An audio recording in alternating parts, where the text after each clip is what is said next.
మరోసారి హైదరాబాద్ లో సిద్ శ్రీరామ్ సంగీత కచేరీ 3 ఏళ్ల కిందట నిర్వహించిన కాన్సర్ట్ సూపర్ హిట్.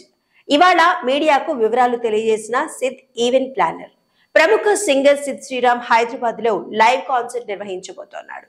ఫిబ్రవరి 15న ఈ లైవ్ మ్యూజిక్ కాన్సర్ట్ ను మూవ్ 78 లైవ్ సంస్థ ప్లాన్ చేసింది. ఈ కాన్సర్ట్ విశేషాల్ని తెలియజేసేందుకు మూవ్ 78 లైవ్ సంస్థ CEO Nitin Kanagaraj, singer Sid Sriram media ముందుకు వచ్చారు.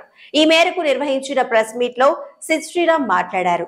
గత 10 ఏళ్ల నుంచి తెలుగు ఆడియన్స్ ఎంతో ప్రేమను కురిపిస్తూనే ఉన్నారు. నాకు తెలుగులోనే ఎక్కువ మంది అభిమానులున్నారు. 3 ఏళ్ల క్రితం హైదరాబాద్ లో లైవ్ కాన్సర్ట్ చేశాను. మళ్ళీ ఇప్పుడు చేయబోతున్నాం. ఈ కాన్సర్ట్ లో నా పాటలతో పాటుగా 80-90వ దశకంలో వచ్చిన మెలోడీ పాటల్ని కూడా పాడతాను. నేను ప్రస్తుతం తెలుగు నేర్చుకుంటున్నాను. నాకు ఓ ఏడాది టైం ఇవ్వండి, తెలుగులో ఫ్లూయెంట్ గా మాట్లాడేందుకు ప్రయత్నిస్తాను అని అన్నారు.